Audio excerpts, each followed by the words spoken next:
Buenas tardes, estamos aquí en los vídeos que son para el segundo reconocimiento. En estos vídeos vamos a estar tratando temas como personas, familia, contratos, obligaciones, ¿sí? En este primer vídeo voy a únicamente hablar de personas, ¿sí? Vamos a conocer el concepto, vamos a ver la clasificación de personas y los atributos de esta, y a definir cada uno de los atributos, ¿sí? Si me da tiempo, pues veremos familia, pero yo creo que con un primer tema es suficiente. Bien, vamos a comenzar y vamos a hablar de personas. Persona es todo ente capaz de tener derechos y obligaciones, ¿sí? Las personas pueden ser personas físicas o personas morales. Las personas físicas son aquellos sujetos sociales considerados individualmente. Esto quiere decir que cualquier persona, Juan Pérez es una persona física, María López es otra persona física, ¿sí? Y cada individuo es una persona física, ¿sí? La sociedad está llena de personas físicas, ¿sí? Con ciertos atributos. Los atributos de las personas físicas son nombre, eso significa, al decir hablar de atributos, quiere decir que esto lo tienen todas las personas. Y estos atributos también debemos pensar que sirven para identificar a esas personas, ¿sí? Los atributos de las personas físicas lo son el nombre, el domicilio, el patrimonio, la capacidad jurídica y el estado civil, ¿sí? Estos 5 atributos, hay más atributos, pero los principales son estos 5, son los que vamos a analizar en la clase. Muy bien. Las personas morales también tienen atributos. Las personas morales son aquellas asociaciones, corporaciones perpetuas o temporales fundadas con un motivo, ¿verdad? Que regularmente es de utilidad pública o privada. Se relacionan como sociedades mercantiles, sociedades civiles y son representadas, ¿sí? Y forman al final una entidad jurídica. En las personas morales, en palabras más sencillas, tenemos que es una asociación, una reunión, un conjunto de personas físicas. Así que al final estas personas físicas van a formar un ente ficticio, una entidad jurídica, ¿sí? No son varias voluntades, perdón, son varias voluntades reunidas en una sola, ¿sí? Las personas morales, bueno, vamos a poner un ejemplo rápidamente, ¿sí? Para captar lo que es una persona moral, ¿sí? La Armada de México es una persona moral. Sears, SADCB, es una persona moral, ¿sí? El Club de América, sí, que también está conformada como una de fútbol, está conformada como una asociación de fútbol, es también una persona moral, tendrá una eh, será un tipo de sociedad, un tipo de asociación civil, si mal no recuerdo en este caso es civil. Esos son las personas morales, ¿sí? Son entidades jurídicas que también adquieren derechos, también deben cumplir obligaciones, tienen obligaciones, ¿sí? Aquí la única característica y que lo diferencia de una persona física es que aquí hay más de una sola voluntad, ¿sí? Reunida en una sola. Bien, las personas morales también tienen atributos parecidos a los de la persona física, sí, pero un tanto diferente. Las personas morales tienen nombre, solamente que su nombre es un nombre social.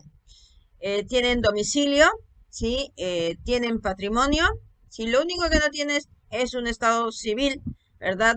La sociedad de las personas morales no pueden contraer matrimonio, sí, aunque pudiéramos decir, ¿verdad?, que las fusiones son una especie de matrimonio, no es correcto decirlo, que también tienen ese atributo. Así que las personas morales no tienen el atributo de estado civil. Voy a repetir y voy a recapitular esto. Estamos hablando de las personas, hay dos tipos de personas, personas físicas, personas morales. Ambas tienen atributos.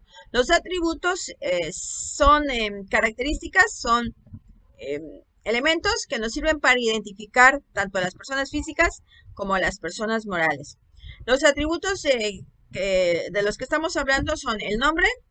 Ambas personas, ambos tipos de personas tienen nombre. Las personas físicas solamente se llaman nombre. las personas morales tienen nombre social. Tanto las personas físicas como las personas morales tienen un domicilio, ¿sí? Tanto las personas físicas como las personas morales tienen patrimonio, ¿sí? Eh, lo único que varía es el estado civil. Las personas morales no tienen estado civil, ¿sí? Lo que sí en un momento dado tendrían es una capacidad, ¿verdad?, para realizar actos jurídicos. Lo tienen las personas físicas y las personas morales. Solo que en las personas físicas le vamos a llamar capacidad jurídica y en las personas morales le vamos a llamar personalidad jurídica. Bien, todos estos atributos nos sirven para identificar a las personas físicas y a las personas morales. Dicho en otras palabras y para hacer más comprensible el tema, ¿sí? Las personas físicas pudieran llamarse de la misma manera, ¿sí? Muchas veces nos encontramos con Juan Pérez Pérez, ¿verdad? Habrá 200 Juan Pérez Pérez, pero entre esos 200 Juan Pérez Pérez, sí se van a identificar, se van a individualizar con los otros atributos. No tendrán el mismo domicilio, no tendrán el mismo patrimonio, no tendrán la misma capacidad jurídica, no tendrán el mismo estado civil, ¿sí? Para eso nos sirven los atributos, ¿verdad?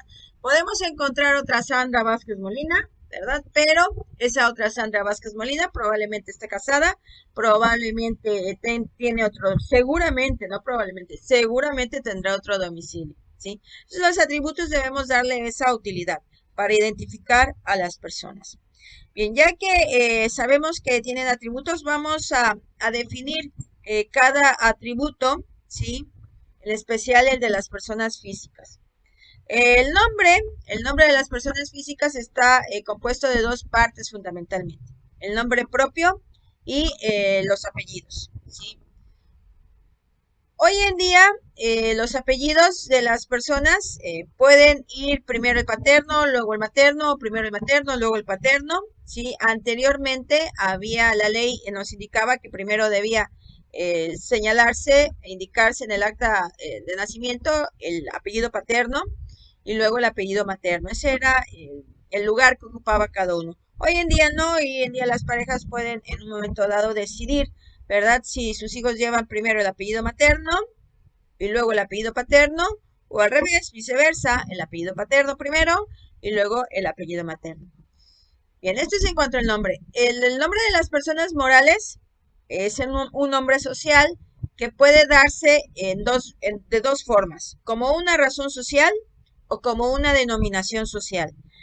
Razón social va a ser cuando el nombre de la sociedad, el nombre de la persona moral, va a estar compuesto de los apellidos de los socios, ¿sí? López y García y asociados. López, García y asociados. Eso es una razón social. Una denominación social que solo es para el nombre de las personas morales. Es una denominación social, puede ser una denominación social y esta denominación social es un nombre inventado. Sears no es un apellido, es un nombre inventado, ¿sí? Por lo tanto, Sears tiene una denominación social como nombre social de la persona moral que es. Bien, esto en cuanto a los nombres. En cuanto a los domicilios o al domicilio, ¿sí? Vamos a definir el domicilio como el lugar en el que reside una persona con el propósito de establecerse. A falta de el lugar donde tiene el principal asiento de sus negocios. A falta de uno y otro, el lugar donde se halle, ¿sí? Esta es una definición legal, la encontramos en el artículo 29 del Código Civil Federal, ¿sí? Recuerden, el domicilio es primero el lugar donde reside una persona, ¿sí? Y tiene el propósito de permanecer en él. Si no se encuentra con ese propósito, entonces el principal asiento de sus negocios. Si no tiene ni un domicilio ni otro, entonces el lugar donde se halle, ¿sí? Aparte de esto, esta es la definición. Aparte de eso, hay diferentes tipos de domicilios. El domicilio de hecho, el domicilio real, el domicilio convencional y el domicilio legal, ¿sí? Para cuestiones de ustedes como alumnos de la Armada de México, voy a explicarles que hay algo en especial para ustedes, el domicilio legal, ¿sí? El domicilio legal es el que fija la ley para el ejercicio de sus derechos y cumplimiento de sus obligaciones. Hay personas, tanto físicas como, bueno, principalmente físicas, ¿sí? Que tienen un domicilio, señalado un domicilio legal. Estas personas son los menores de edad no emancipados, los mayores de edad incapacitados, los militares en activo, los empleados públicos y los sentenciados a una pena por más de 6 meses. Estas 5 personas que hemos mencionado, estas 5 personas físicas, tienen domicilio legal. Si se dan cuenta, ustedes como personal de la Armada de México tienen un domicilio legal, que obviamente va a ser el lugar donde estén destinados. Esto no debe hacerles olvidar, ¿verdad?, que hay domicilio de hecho, domicilio real y domicilio convencional. El otro domicilio que pudieran ustedes aplicar, ¿verdad?, en sus relaciones y como personal de la Armada de México es el domicilio convencional, ¿sí? El domicilio convencional es aquel que en un momento dado señalamos en una relación de negocios jurídicos, de actos jurídicos, o en un procedimiento judicial o inclusive administrativo, ¿sí? Lo señalamos de común acuerdo en una relación comercial, en una relación jurídica, ¿sí? Ese es el negocio convencional. Ustedes a la hora de ingresar, por ejemplo, ustedes hicieron un contrato con la Armada de México, ¿sí? Ese domicilio que ustedes señalaron a la hora de firmar el contrato, a la hora de establecer la relación jurídica a través de un contrato, ese domicilio que ustedes han señalado en su contrato es un domicilio convencional. Tienen un domicilio real y tienen un domicilio de hecho, ¿verdad? Que en estos momentos ustedes no ejercen, no se encuentran en él principalmente, pero de hecho, ¿verdad? En realidad pudiera ser que viven ahí, que es su domicilio real, el lugar de donde provienen. Muy bien, esto es en cuanto al domicilio. En cuanto a capacidad jurídica, vamos a decir que esta se define como una aptitud natural y legal, ¿sí?, que tiene la persona física para ser titular de derechos y obligaciones, para poder ejercerlos por sí misma o a través de sus representantes, y con ello tiene libertad para administrar sus bienes y su persona, ¿sí? La capacidad jurídica, en otras palabras y en palabras más sencillas, es aquello que nos permite relacionarnos con las demás personas eh, en actos jurídicos, ¿sí? O en negocios jurídicos, o en ciertas gestiones, ¿sí? En cualquier relación que tengamos con otras personas.